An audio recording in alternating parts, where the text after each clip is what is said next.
Hai semua, kita bertemu semula dalam Rapsodi Realiti Malaysia. Adakah anda sudah bersedia? Jom kita mulakan. Hari ini kita akan mendengar firman daripada Pastor Chris Oyakilome, Tarikh 2 Mac yang bertajuk Berjaga-jagalah dalam roh.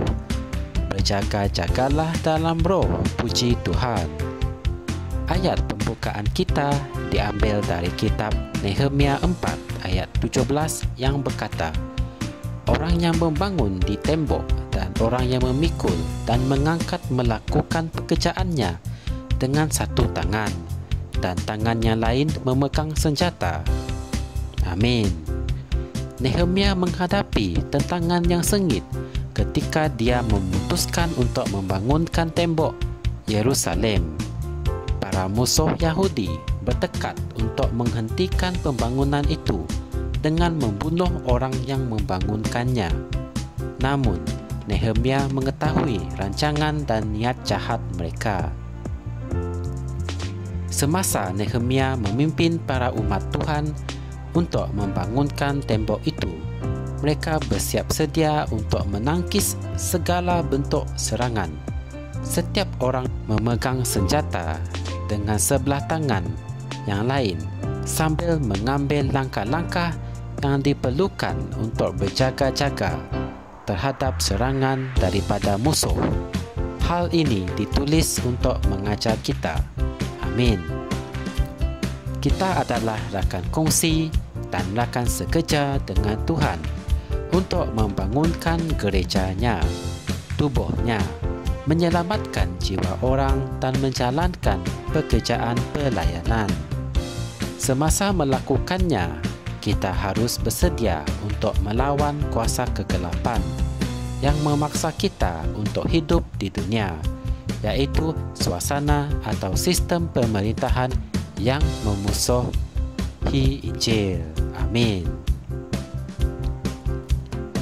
Syaitan tahu bahawa masanya adalah singkat dan oleh sebab itu dia berusaha untuk mencipta suasana anti-Kristus dengan lebih awal sebelum masanya tiba. Jadi, kita mesti berjaga-jaga dan bersedia untuk menyerang.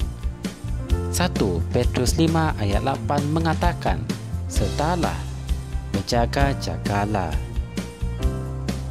Berjaga-jagalah dalam roh, mendengar dalam dan dengan roh apabila kamu berbicara dalam bahasa roh dan merenungkan kitab suci.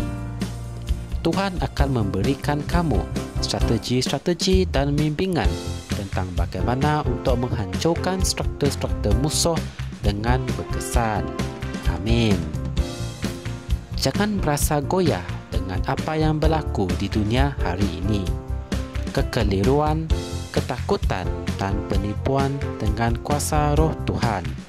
Kita jemaah mengejarkan kekuasaan kita dalam Kristus untuk membawa perubahan kepada perkara-perkara yang berlaku di dunia.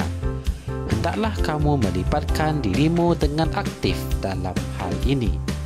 Berdoalah dengan lebih aktif daripada yang kamu lakukan sebelum ini.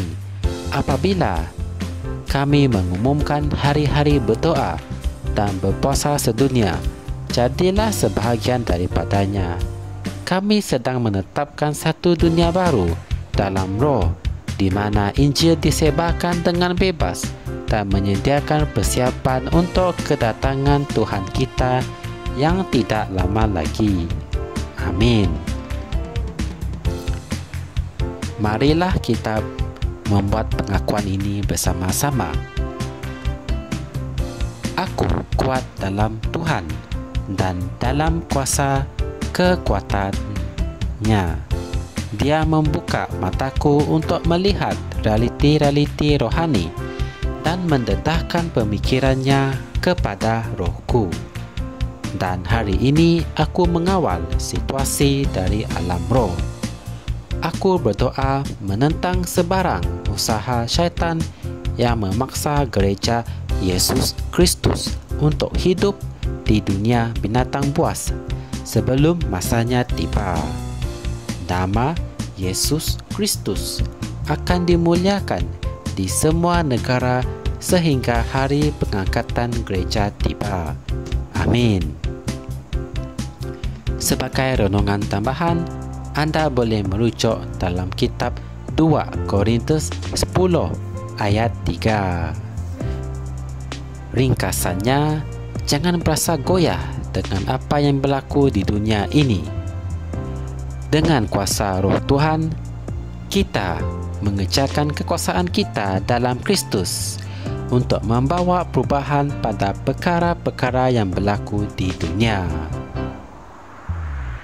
Kami sedang menetapkan satu dunia baru dalam roh di mana Injil disebarkan dengan bebas dan menyediakan persiapan untuk kedatangan Tuhan kita yang tidak lama lagi.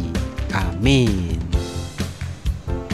Anda boleh mengetahui lebih lanjut mengenai firman ini dengan menekan butang like dan subscribe Rhapsody Reality Malaysia. Semoga kita dapat berjumpa lagi pada masa yang akan datang dan Tuhan memberkati anda semua. Amin. Kami percaya saudara-saudari semua telah diberkati dengan perkongsian firman dari Rhapsody Reality. Bagi sesiapa yang ingin menjadikan Yesus Kristus sebagai Tuhan dalam kehidupanmu, kamu boleh mengucapkan doa ini bersama dengan saya. Ya Tuhan Allah, aku mempercayai Yesus Kristus, Anak Allah yang hidup dengan sepenuh hatiku. Aku percaya Dia telah mati untukku dan Allah telah membangkitkan Dia dari kematian. Aku percaya Dia hidup hari ini. Aku mengaku dengan mulutku bahawa Yesus Kristus adalah Tuhan dalam hidupku mulai dari hari ini. Melalui Dia dan di dalam nama-Nya, aku mempunyai kehidupan yang kekal. Aku telah dilahirkan semula. Terima kasih Allah kerana menyelamatkan jiwaku. Aku sekarang adalah anak Allah. Haleluya.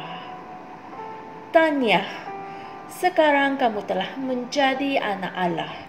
Untuk apa-apa sebarang pertanyaan atau untuk mendapatkan lebih banyak maklumat mengenai bagaimana untuk bertumbuh sebagai seorang Kristian, anda semua boleh hantar mesej di akaun Facebook kami atau email kami di tni.msia@gmail.com.